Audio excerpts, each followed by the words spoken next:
반갑습니다. 미풍입니다. 미친 월세 시대가 될 것이다. 그리고 준전세의 보편화가 될 것이다. 오늘은 부동산에 여러분들이 앞으로 펼쳐지는 청사진을 정확히 보셔야 될 것 같습니다. 앞으로 부동산 시대는 월세 시대가 월등하게 많이 이루어질 것이다. 그래서 지금 현재는 대세가 무엇입니까? 준전세입니다. 준전세. 이제 전세 없어집니다. 그리고 지금 월세와 전세의 중간 단계인 이 가교 역할을 하는 준전세가 이제 보편화되고 있다. 이렇게 보시면 될 것 같습니다.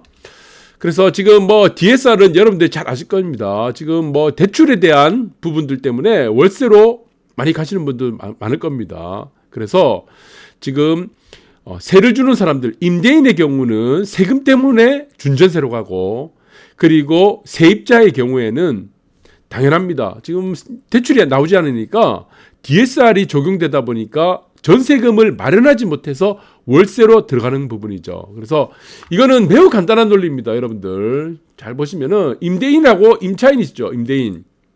네, 임대인이 있고 임차인이 있습니다. 그러면은 마찬가지인데 임대인이 누구죠? 집주인이죠. 이 사람은 왜 지금 준전세를 선호할까요? 준전세. 우리가 키워드는 이거죠. 준전세. 이제 준전세는 보편화된다. 전세는 이제 없어진다고 보시면 되겠죠. 그러면 임대인의 경우는, 집주인의 경우는 무엇 때문에 준전세로 갑니까? 세금 때문이죠. 그러니까 임대를 주는 아파트, 내가 집이 두 채인데 한 채는 무엇입니까? 네, 세금 때문에 준전세로 만들고. 그러니까 임차인, 세입자인 경우는 어떻게 합니까? 이거는 대출이 안 나오니까. 이 대출이 안 나오는 근본적인 이유가 무엇입니까? 이 DSR이죠. 그래서 지금 현재는 2단계입니다. 2022년도 1월 6일, 1월에서 6월까지고, 지금 7월부터는 어떻게 되겠습니까? 이제까지는 이 두 단계는 폐지되고, 그리고 1억 원 초과 시 DSR 적용한다죠. 그런데 3월 9일입니다. 3월 9일이 대선이 있습니다. 3월 9일. 그러면은 사람들에게 지금 대출을 대한 이 규제를 풀려줘야 됩니다. 집을 살 수가 없으니까. 그러면은 DSR은 어떻게 완화가 되겠습니까? 한 가지 답이 있죠. 네. 미래의 소득입니다. 미래의 소득을 반영하게 되는 거죠. 미래소득. 미래소득을 반영하는 곳들이 대부분의 선진국들은 이렇게 하고 있습니다. DSR은 하고 있지만 미래소득을 반영하다 보니까 이 사람은 앞으로 소득이 더 늘어나겠네. 그리고 진급을 하게 되고, 그리고 어떻게 되죠? 공무원 같은 경우는 호봉이 있죠. 그러니까 당연히 이제 급여가 올라가기 때문에 이 미래소득을 반영하다 보면은 영국이나 프랑스는 95%까지 대출하게 되는 겁니다. 그러니까 DSR이란 거는 의식주의 애초부터 적용이 불가능한 거였습니다. 그래서 임차인의 경우는 세금 때문에, 임대인은 세금 때문에, 임차인의 경우는 대출 때문에 준전세로 가는 이제 성향이 커졌다. 그래서 이제는 여러분들이 이 변화되는 부동산 시장은, 전세 시장은 앞으로 없어진다, 이렇게 보시면 될 것 같아요. 네, 아주 간단한 논리입니다. 그래서 불법 지금 대출이 활개를 띠고 있죠. 대출이 막히다 보니까. 그래서 지금 많은 피해를 입고 있는데, 이 부분들이 앞으로는 이제 대출을 완화시키는 요인들 중에 하나가 될 것 같아요. 그래서 전세값 감당을 못해서 월세 거래 역대 최대가 되고 있습니다. 그래서 이런 부분들은 임대인과 임차인의 부분이 공통분모가 만나는 겁니다. 결국에는 준전세. 예를 들어서 한번 이렇게 볼게요. 자, 10억짜리가 있습니다. 여러분들 이제 예를 들어서 10억짜리라 칩시다. 지은 지가 준신축이라 볼게요. 한 5년 정도 됐습니다. 5년. 준신축이죠. 완전한 신축은 아니지만. 그래서 5년 정도 됐는데, 이게 보통 전세가가 5억에서 6억 정도 되죠. 만약 예를 들어서 그러면은 5억에서 6억 정도가 되는 전세라고 봅시다. 그런데 10억짜리 아파트에서 지금 집이 있습니다. 지금 전세가 5억에서 6억 정도 되는데, 지금 보유세가 계속 올라가잖아요. 집주인 입장에서 봤을 때는 보유세. 그러면은 이 보유세 충족을 누구한테 전가를 받아서 충당하면 됩니까? 전세를 놓고 세입자한테 받게 되면 이 충당이 안 됩니다. 이 보유세가. 그럼 당연히 어떻게 되겠습니까? 6억이라면 3억 정도의 우리가 보증금을 받고, 어떻게 하죠? 여기서 100에서 150만 원 정도의 월세를 받는 겁니다. 이게 무엇입니까? 이게 바로 준전세입니다. 이게 이제 공통적인 패턴으로 가고 있다는 겁니다. 앞으로 이게 벌써 대세다. 그래서 여러분들이 이익이 나는 곳에는 항상 세금이 따라다닙니다. 우리가 1세대 1주택에 한해서는 특별하게 특혜를 줬던 겁니다. 비과세 특혜를 줬죠. 그리고 마찬가지로 종부세도 보유세도 완화시켜줬는데, 그런데 여러분들은 세금은 없어지지 않습니다. 절대로 세금은 없어지지 않을 거예요. 그리고 1세대 1주택에 한해서 특혜를 줬던 거, 그것도 사실은 앞으로는 특혜도 없어질 가능성이 있습니다. 사회적 비용이 계속 늘어나는 겁니다. 가장 큰 문제는 저는 이거라고 봅니다. 사회적 비용이라고 봐요. 고령화죠. 그리고 저출산이죠. 그럼 어떻게 됩니까? 고령화를 메꾸려면 어떻게 됩니까? 돈이 들어가고 여러 가지 사회보장제도, 의료보험 그런 것들, 연금 충당을 해줘야 되니까. 그리고 저출산은 어떻게 됩니까? 저출산 마찬가지입니다. 아이를 낳기 때문에 아니고 아이를 낳기 위해서 지원을 계속 해줘야 됩니다. 지원을. 그러니까 이 문제가 뭡니까? 네, 저출산 플러스 이 고령화라는 문제는 결국에 무엇이죠? 돈으로 해결할 수밖에 없다는 겁니다. 그럼 세금을 더 거둘 수밖에 없어요. 자, 이런 부분들이 지금 임대인의 입장에서는 준전세로 갈 수밖에 없는 상황이에요. 반전세라고 합니다. 반전세, 준전세로 갈 수밖에 없는 상황이고, 그리고 임차인의 경우는 마찬가지로 지금 대출 이런 부분들 때문에 월세로 가는 경향이 있다. 그래서 보증금 7억, 월세 150만 원, 이제 일반적인 거예요. 이런 아파트 준전세 거래가 2년새 70% 급증했다. 그러면은 지금은 전세 시대였습니다. 이제까지는 여러분들 보시면 전세 시대. 일부는 월세가 되겠죠. 그 다음에 이제 준전세가 되겠죠. 그러면은 사회적 비용이 뭐라고 했습니까? 고령화 그리고 저출산 이 비용들을 마련하기 위해서 유도를 해야 되죠. 출산율을 높이기 위해서. 그리고 고령 사회를 지탱하기 위해서는 돈이 들어가니까. 결국에는 어떻게 돼요? 이 세금을 계속 높일 수밖에 없습니다. 사실은요. 자, 이 세금에 대한 문제는 줄어들지 않는다. 네, 그렇게 보시면 될 것 같아요. 그래서 이 부분들이 어떻게 된다? 나중에는 월세화가 된다. 왜 월세가 되냐? 아까도 설명드렸듯이 세입자에게 다 전가시키는 겁니다. 세입자한테 다 전가. 누구에게? 세입자에게. 이렇게 보시면 된다. 네, 그러면 앞으로도 마찬가지입니다. 이제 미친 월세 시대가 되는 겁니다. 집을 가진 사람이 2주택을 우리가 지금 자발적 선택을 한다. 그러면 자기도 수입이 있어야 되겠죠. 세금도 내야 되겠고. 이런 요인들이 앞으로는 크게 작용할 것이다. 저는 그렇게 보고 있습니다. 그리고 또 두 배 뛴 전세 대출 금리. 하도 지금 대출을 조이다 보니까 지금 대출 시장이 왜곡이 되어 있습니다.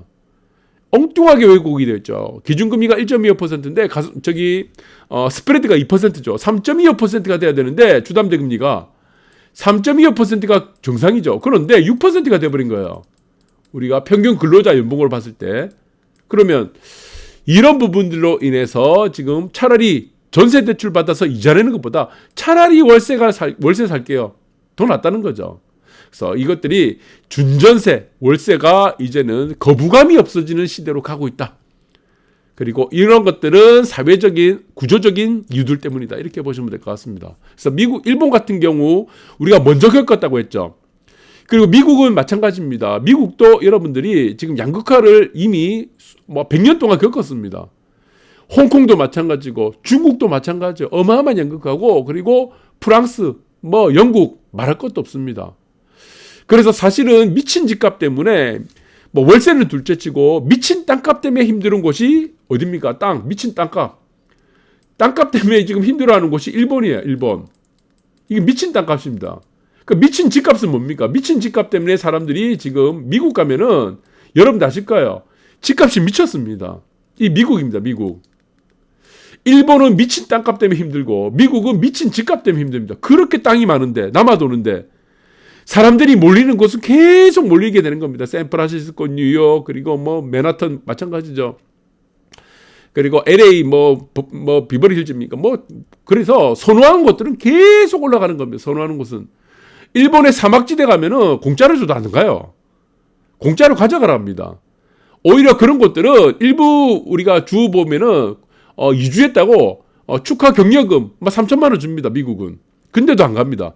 선호하는 곳에서는 계속 선호를 하고 우리가 비선호하는 곳은 계속 비선호합니다. 그것이 바로 미국과 일본입니다.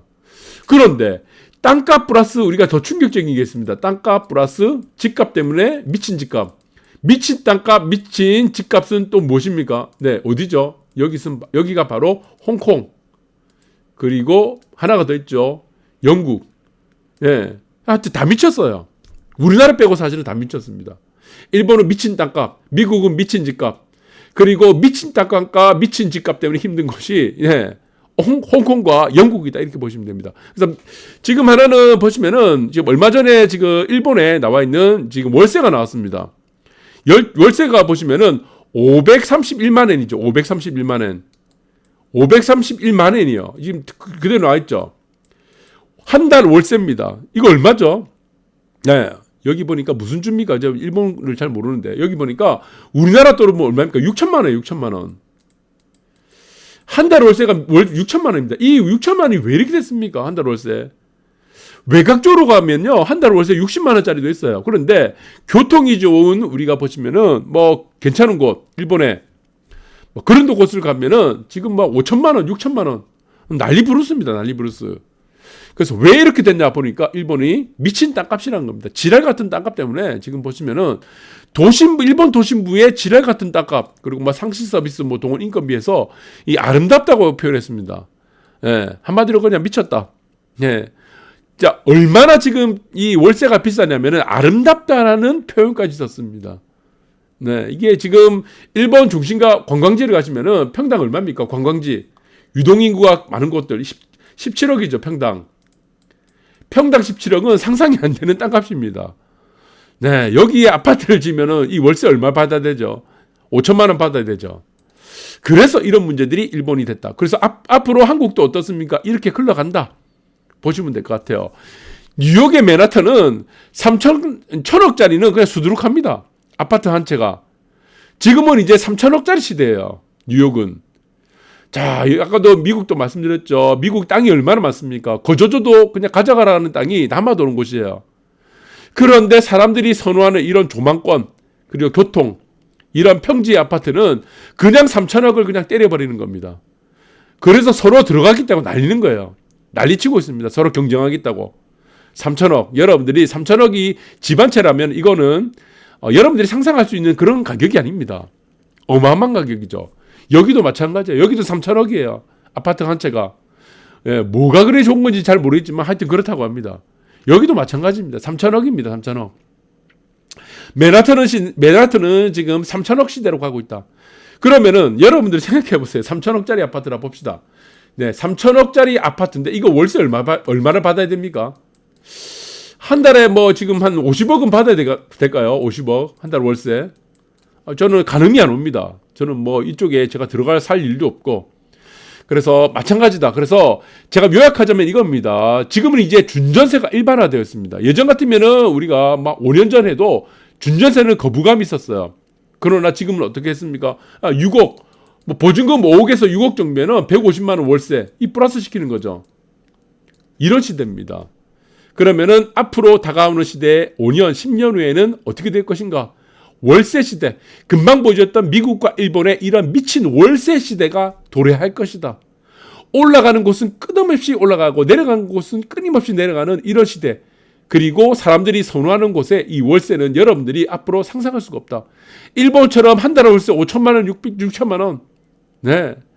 자, 상상할 수 없는 그런 일들이 앞으로 여러분들이 반드시 펼쳐질 거라는 것을 맞박이 한번 새겨 들으시고 오늘 방송 마감하겠습니다. 감사합니다.